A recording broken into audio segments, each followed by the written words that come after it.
welcome to another edition of Off the Field. We're on the field tonight and we're here at the D.F.A Technical Center. My name, of course, Gavin Richards, being joined as always by Delvin Esprit. And well, it's a special edition of Off the Field tonight as we'll be taking a look at the semi-finals in the D.F.A Division 1 President's Cup. It's D.F.A State up against the Do It Center Mighty Avengers. So you can also catch us on the Facebook and the YouTube, DBS YouTube channel as well. This edition of Off the Field is live on Facebook and the D.F.A Facebook page. Good evening to you, Delvin. Well, good evening to you, Gavin, and good evening to the many listeners and viewers of DBS Radio at this present moment. We are on the field tonight, I can tell you, Gavin, and we are in Stock Farm at the Technical Center. I want to say a special good evening to all the fans and so on, the football fans and the fans that listen to DBS, and especially Wednesday night. I want to say in advance, Merry Christmas to everybody, Gavin, because as you know, that might be the last program for the year. Well, not might be. It is the last program for the year because Christmas is next week, Wednesday, if my memory serves me right. Well, you're talking about that will be shopping time, so that means to say that there'll be no off the field on shopping day, Gavin. So I want to say a special good evening, Gavin. There's a lot of people that we have to greet before we continue. Tonight, I want to say a special good evening to the people in the infirmary. I know there are a number of people in the infirmary and so on. And there's my partner in the infirmary. I want to say a special good evening to you tonight. And not forgetting people that also arriving in Dominica. My good friend, Shanice Hamilton, is back. Gavin, Sharon, I want to say good evening to the Hamilton family, Jasmine, and Shanice and so on. Welcome back, Shanice, to Dominica on a short visit, Gavin. All right. Of course, we want to say good evening to the usual listeners on the Off the Field program. Cyrus, always locked in South City, Grand Bay. Asa Bantan, the Booyah boss, always tuned in to Off the Field. And so many listeners, Delvin. You know, if we got to name everybody, it's going to take us the entire night. But it's a big night for the D.F.A. Of course, it's the semifinals, the first of two semifinals. Tomorrow, we're going to see Fontaine AFC, and they'll be taking on South City FC. That game will be right here at the D.F.A Technical Center from 7 o'clock. But tonight, it's D.F.A State against Do It Center Mighty Avengers. Two teams that have already secured promotion to the Premier League. Two teams that have met at least 3 times for the season so far. And it's been the Do It Center Mighty Avengers who seems to have the number of the D.F.A State team. Remember, they beat them in the Division 1 finals to get into the Premier League. So this should be a very interesting semifinals tonight. Well, yes, Gavin, and Gavin, as you know, very interesting semi-finals. The players just getting themselves. But Gavin, as you know, there's a people in Grand 4. I want to say special greetings to some good friends of mine in Grand 4. They tune in, they're locked in and so on. They're tuning to DBS Radio, and I'm not forgetting people like Rosima and the rest of the people in Grand 4. She's tuning, and not forgetting Maslin in Monwatchet. I want to say a special good evening to you also. And there's some good friends of mine. We're talking about people in the Mao area. Tommy just came back and so on. Tommy, yes, a good boy in Mao, and the people from Jimmy and Warren and Campbell and Alex and Sweeney and Bears. So Gavin, these people say in Jimmy that we pass them straight and we do not call their name and so on. We do not call Warner. We're calling everybody else. So we want to say a special good evening to everybody tonight tuning into DBS Radio and Off the Field. Yes, so apart from the football, Delvin, of course, we'll be touching on a number of other sporting highlights happening both regionally, internationally, and locally as well.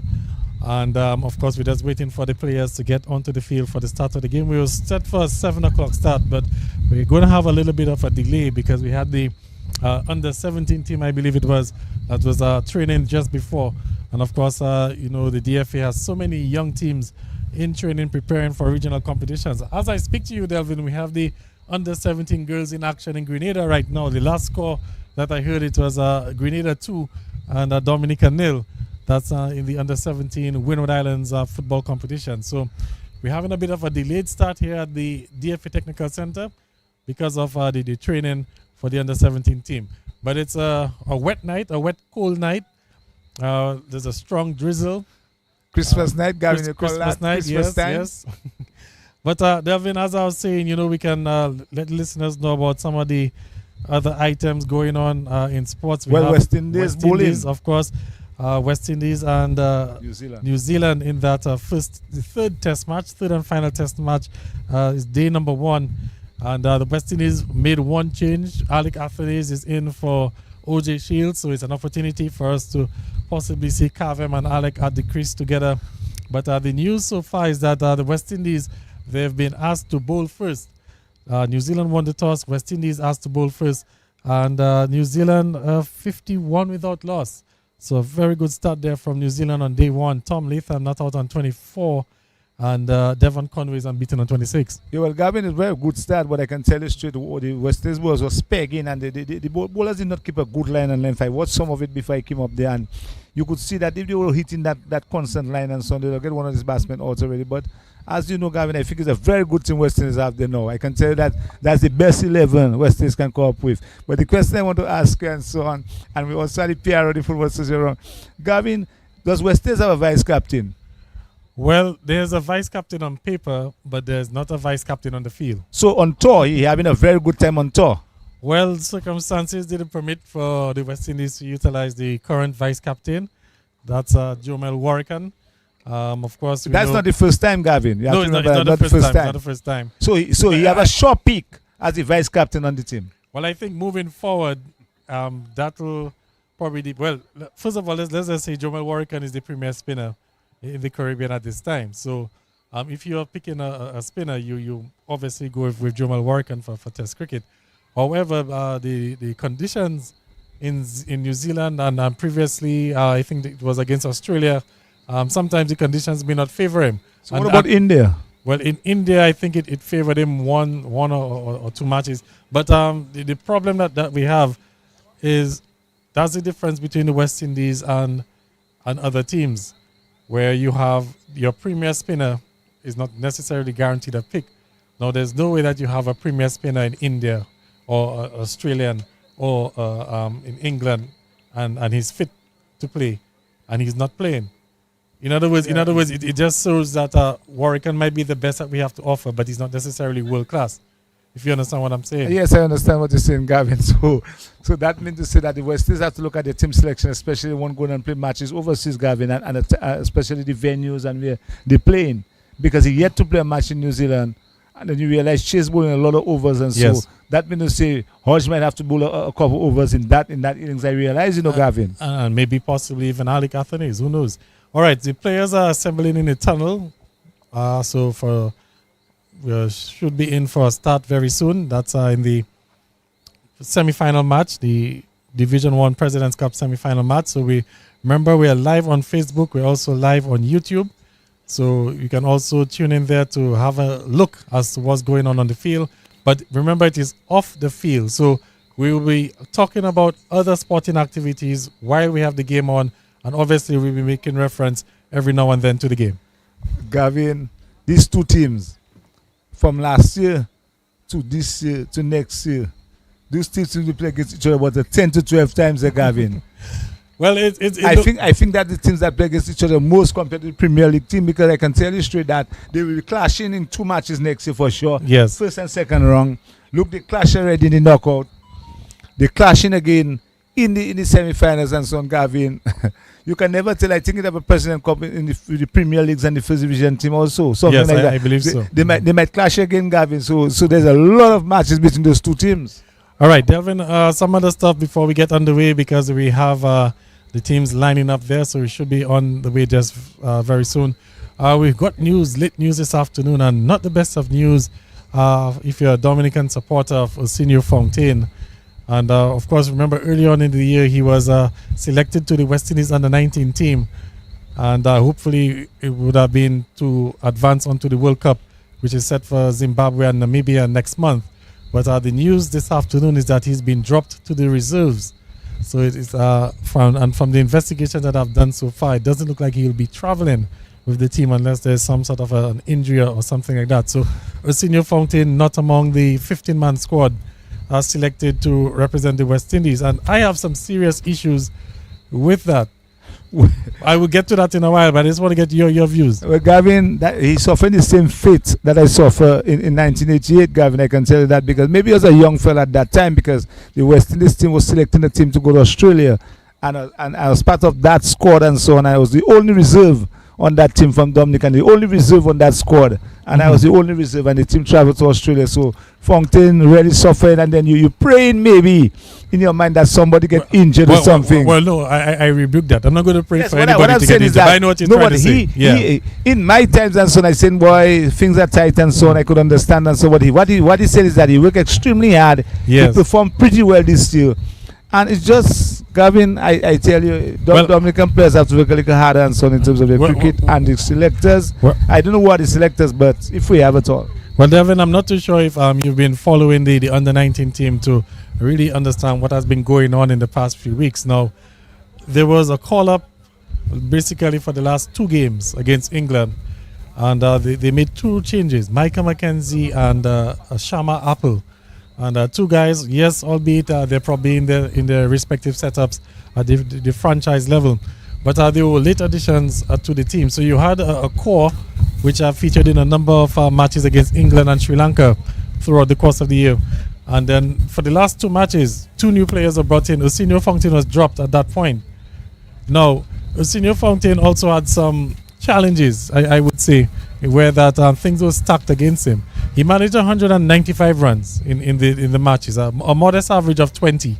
Yes, but he started off batting number 3, number 4, and then towards the end he was thrusted into the opening position. So you can already see, what I'm trying to say. It's like normally, traditionally, he's a number 3, number 4, and then they sent him to open, and now he's not going to Zimbabwe and Namibia, and I think this is a major travesty, Delvin. Oh yes, compared to the type of form he showed and so on throughout the season and so on, Gavin. That's how it is in the Caribbean. That's how it really is in the Caribbean, Gavin. The Dominican players have it very hard. People might think it's easy for them, but it's extremely hard for them. All right, so just about set for kickoff. Hold on a while, Gavin, but have you heard any word from the president of the Cricket Association, also part of the West Indies board setup? Regarding Arsenio? Yes. No, well, that information literally came out about a few minutes to 6 tonight, so I haven't had the opportunity to have any interaction with him yet on that matter. But when you look at it, Delvin, if you follow things, there's nothing much that he would be able to say as a director of Cricket West Indies. So it will be up to the local pundits. Maybe if some regional pundits might probably add in here. But we're underway here at the D.F.A Technical Center. It's a Do-It Center Mighty Avengers, and they're up against B.A State. It's 7:20 by my watch, and we're getting set here for the exciting action here at the D.F.A Technical Center, and immediately it's the Mighty Avengers on the attack, Delvin, with a first opportunity. Yes, it was a good play on the far side on the wing, and the player there hitting that ball across and trying to take a one-timer, but at least he did not get control of that ball, and the ball goes into touch for a goal kick. So Avengers really starting off well, the Division 1 champions. Yes, Division 1 champions, Mighty Avengers. I can just give you the starting lineups that we have so far for the Avengers. We have Commande George, Enoch Phillip, Jamari Peters, Dwighton Victorine, Jahim Pope, Ja Oleves Dailies, also Jaron Mayers, Giovanni Bryson, Gerald Laville, and Nyron Boston, and O'Neill Bedminster. That's the starting lineup for the Mighty Avengers team. And it's B.A State now on the attack on the far side. Pulls it in back nicely. Can he square the ball? No, he can't. He's gone out into touch, and looks going to be a corner kick opportunity for B.A State. Gavin, I think the player there on the far side could have gotten a shot at goalie, because he had all the time in the world, Gavin, maybe to test the goalkeeper, and he decided to dribble that ball. Yeah, so a chance for B.A State to bring the big bodies forward, the likes of Eustace Marshall and the tall centre backs. Delivery there, targeting the far post, overhit from my vantage point, and did well to keep it in, actually. And it's last off.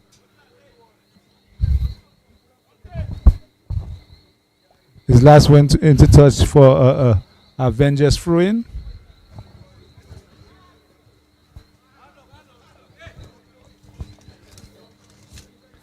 So we'll just bring you the B.A State team in just a few moments. Of course, this is Off the Field. We're live on YouTube and Facebook. You can search the DBS Radio YouTube and Facebook channels. And while you're at it, you can hit the like button, subscribe as well, and turn on the notifications so you'll always be in tune with whenever DBS Radio goes live. So it's Mighty Avengers again on the attack. Good ball forward to Jarrell Laville, but his first touch was a bit poor. We'll keep it in though. Looking for the options. And a good defense there from Buffalo State. He's found Montel James, who's robbed of possession. And back over onto the far side. Mighty Avengers, here they come again. Good ball into the box. And looks like Marshall got the initial clearance. It'll be a throw in, Delvin. Yes, for that pass, there was a pass direct on the far side. And Marshall reading that pass very nice and headed into touch for throwing. All right. 0-0 so far, Gavin. Let's look quickly at the starting lineups for the Buffalo State team. We have Sachin Thomas in goal, Eustace Marshall, Eustace Phillip, Lara John Baptist. Interesting names there, Sachin and Lara. All right. Also with Elijah Tulo, Montel James, Giovanni George. As we have another attack there. Montel James pushing. Montel James going. Montel James skips past a tackle. And he's gone out. Looks like it's going to be a corner kick. But good work there from Montel James, Delvin. Yes, Montel James there using his speed on the flank, Gavin, and really beating that defender very nicely. And the defender had to take it easy because he could have easily launched into a tackle, Gavin, and maybe give a penalty away. But he used his head and played the ball into touch for a corner kick. So another set piece opportunity for the Buffalo State team as they're looking to take advantage. They're looking to get onto the score sheet. Can they get the better of the Mighty Avengers? Sort of had their number so far this season. Poor corner kick though in the end. It's gone out for a goal kick. Then we can also let the listeners know that we have with us the Public Relations Officer of the Dominica Football Association, Abby Lawrence. Of course, I will be having a few words with him this evening just to get an idea as to what's going on with football lately as we're coming to the end of the year. Also, the showers here at the technical center just getting a bit heavier. You can see some of the fans just scampering there for cover. And Gavin, we can also ask him about the covering and something. We hope that everything can start next in January. All grounds can be in full cry. The Windsor Park lights there, the covering and everything. So we'll be in pretty good condition next year. Hopefully it should be, like you said. So, like we said, this is a special edition of Off the Field. We're at the D.F.A Technical Center. Primary, of course, is for the semi-finals, Buffalo State and Do-It Center Mighty Avengers. But like we said, we will be discussing other sporting items. We have the Ashes underway.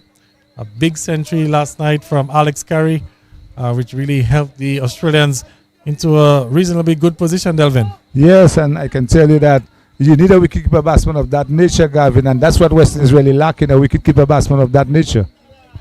Yes, so Australia, of course, will be just about to get set for day 2 as a good through ball is in. The flag is down. He's brought down from behind, and the referee is immediately pointing to the spot. It's going to be a penalty, it looks like, for Buffalo State, or is it at the edge of the box? That's with confirmation. I think he signaled to the spot, Delvin, but it looks like he might have just pulled it back in the air, and it might be just on the edge of the box, and the Buffalo State players are just trying to indicate to the referee that the foul took place inside of the box, but the referee is adamant it was on the edge. It's going to be a free kick for Buffalo State, Delvin. Gavin, a very close one. The referee decision is final, as they usually said, but Gavin, that one to me looked like it happened just inside the box, but the referee decision is final in terms of that decision. All right, so a chance for the likes of maybe a Kendrick Walter or Anthony Frederick to step up and put in a piece of magic to put Buffalo State in front 1-0. It's a difficult opportunity for a free kick. It's that sort of distance where you don't have much room to get the ball over the wall and back down under. So the defense more or less will be in a bit of an advantageous point there. It's going to take some skill to get the ball over the wall and back down to trouble the goalkeeper. Is literally on the line, the 18-yard line. So can But see. the ball is on the 18 line, it's supposed to be a penalty, but it's not. It's just out the Oh, yeah, 18 yeah, line. just off it, yeah. Yeah, but I can tell you that the fourth man that played there, he should have easily put that ball at the back of his Gavin. He wasted too long in terms of that ball. Well, it's Anthony Frederick stepping up. No, it's a Walter! What a goal! It's actually Montel James. Good decoy there it was. They set up for Anthony Frederick free kick, and Montel James quickly caught them off guard. That looks like something out of the training grounds. And it's Buffett State 1. Do it Center Mighty Avengers 0. Yes, Gavin, a real nice Domian son, and Montel hitting that ball low, and the ball actually jumping, and that ball going under the wall and beating the goalkeeper, Cavan the George, and finally back on it. So 1-0 to Buffett State early in the first half. Well, they were hoping for a penalty, which would have given them a higher percentage of the goal. They're able to score from the free kick. A beautiful free kick it was from Montel James, who's really having a good President's Cup so far. Has been amongst the goals in the early round robin phase of the competition. And continuing with his scoring ways. Buffett State now looking to see if they can pile on the pressure. Devin, let's quickly invite Abby Lawrence to have a quick chat with us. Abby, of course, is the PRO of the Dominica Football Association. And Abby, of course, we're here live at the D.F.A Technical Center. Semi-final action.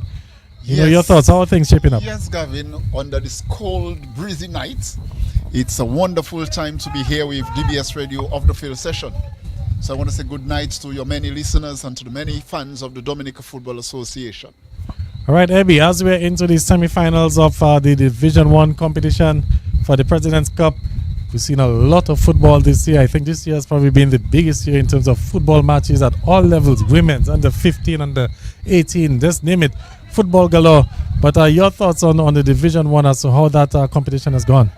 Although it was a bit tardy, but there is always room for improvement, I must say. But nonetheless, we've seen some great games. And Gavin, it's just a matter of time when we continue to develop the very art that we have seen. As you can see tonight, and to those that are listening, we've got two of the formidable teams, that is the FCs, playing. That is the Do It Center Mighty Avengers and that of Buffett State. So we are seeing again football rivalry in the Mecca, which is Roseau. Yes, trust me, this is one of the up and coming rivalries. Do It Center Mighty Avengers and Buffett State. This is a game with huge bragging rights. Buffett State, of course, looking to make amends, having lost to the Mighty Avengers in the Division 1 finals. As this ball comes whipped in there, Mighty Avengers looking to see if they can equalize. It's a chance, but the defense for Buffett State so far holding firm. Another ball into the net, could be trouble. Ooh, he had to do a lot better there to bring that ball down. Was unmarked, Abby. Yes. Really should have done a lot better. A lot better. And Gavin, as you were rightly saying, with lots of football this weekend, actually we are planning or hoping to culminate the President's Cup finals. The finals of the President's Cup, and the winner tonight will meet that of Fokole and South City. Yes, so lots of football to play this weekend. That are the semi-finals tomorrow. That's South City and Fonkole FC. Again, two new kids on the block. Fonkole was there before, but re-emerging. So we understand that they showed again the tenacity that there is. Also, Gavin, we will be having the U15 during the course of the weekend. That will be on Saturday. So lots of football is at stake. And hopefully next year we will see the end of our women's league and that of the U18. 18, yes. Yeah, so lots of football, and something big is coming next year, Gavin, but we will get a chance as the year unfolds to allay to the public what is going on with the launching of the National Academy. All right, so this weekend we will see the under 15 finals. Under That's 15. Point Michel and We United, into the finals. I think Point Michel are defending champions. Yes, they are. Right.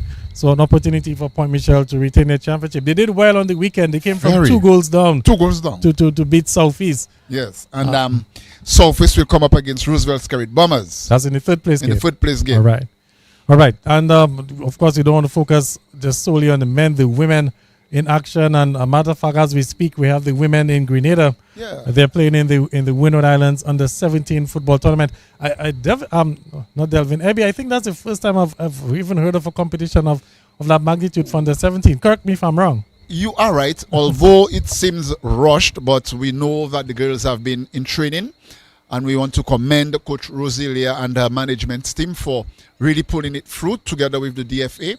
And yes, these are the very girls. Some of them were part of the U14, and they again are in the WIFA tournament in Grenada, showing what their skills and or talents are. So we just want to shout them out and encourage them as a nation, as an association, and have them to know that we are here with them through thick and thin. Yes, so of course the women flag has gone up there. Looks like it's offside, so we'll have to pull that one back, offside on Bath Estate.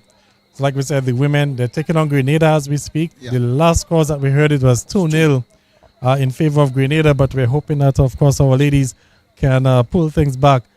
Of course, because that's coming off the heels of the under-14 tournament, where they give a very good account of themselves. So let's hope it's just a case of nervous jitters, and they can probably get back into the game. Unless the last whistle is not blown, the game is not over. Of course, while we're at it, I want to say good evening to Yvette Laura, who is always locked in, listening to the Off the Field program. She's, avid supporter of football, one of the best managers in Dominica's football. I can say that without any reservation. So what you're saying, that she's in position for the Gen Sec position, Gavin? Well, that I don't know about. Maybe Evie might shed some light on that as the PRO. But Evie, of course, we have some footballing matters that we'll probably want to discuss. Maybe you might not be at liberty to give us too much information about it because of this, the sensitivity of the nature. But first of all, like Delvin opened the door, the General Secretary position, we of course we had Mr. Etienne on not too long ago confirming that Jasmine Vidal-Matthew was, her contract would not be renewed, and the search was on for a new GenSec. Are we anywhere closer to having a new GenSec? This search is on, and we want to thank Mrs. Matthew for a sterling contribution towards football. During the new year, you will definitely see and know who the new General Secretary is. All right, so for the benefit of the listeners, people are probably not too familiar as to how that whole process goes around. Is it something where you apply, or is it something that is handpicked by the president? Can you just maybe explain the process? The president holds the onus in choosing his general secretary with guidance from the executive, that is, and other football stakeholders. But the prerogative, it's on the president's hand to choose, to handpick someone he believes will work with him and will shape his vision. So everybody's saying that I'm a very close friend of the president, so that there's a possibility that I might come in as a GenSec? Well, it's not about friendship, it's about capacity. It's about you knowing the football, knowing the constituents to which you will be administering the very policies of the executive. So it's not just a wash your foot and come. It's someone that loves the game and loves people and wants to see football go forward. Well, I know I have two candidates in mind, so I can actually say tonight that my two candidates in mind, I am quite clear on that.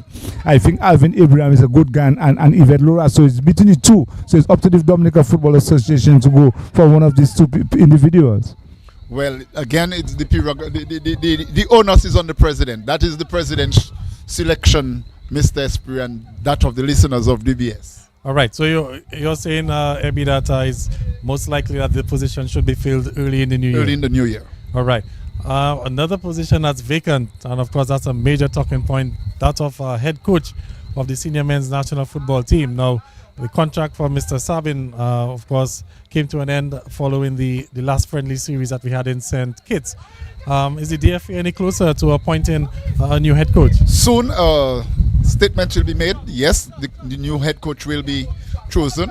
A team of panelists together with two key officials from another FA is assisting in proper vetting of officials. As one would be aware, Gavin, Dominicans were not the only persons applying. We had about 575 candidates applying to be the head coach of the Dominican Football Association. So right now we have streamlined, and in due course the shortlisting of candidates will be given and the coach will be selected.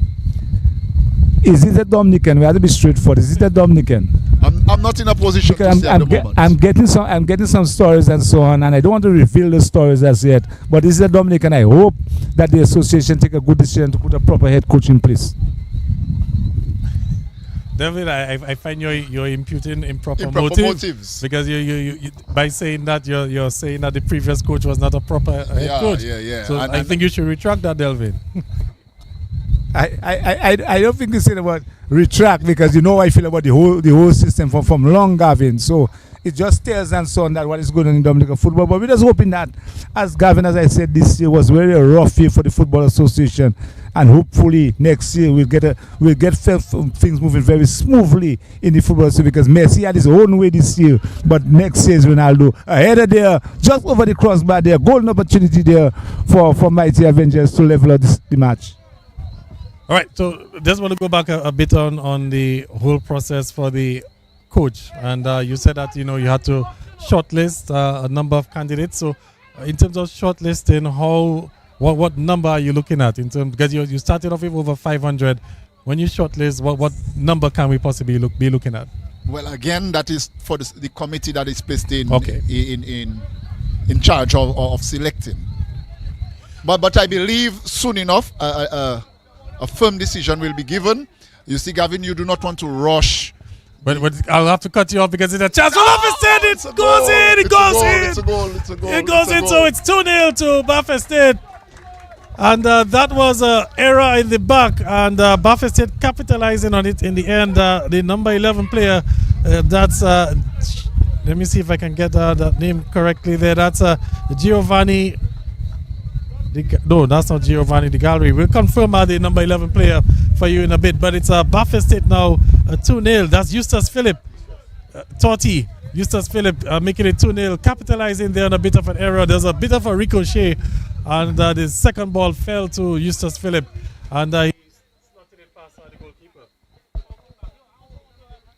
Well, yes, Gavin, as you realize. But I think the Avengers defenders that look to me tonight, it seems that there's a lot of spacing, and they're giving Baffa State a lot of opportunity to really give them a 4 or 5-0 tonight, because they're not defending properly at all.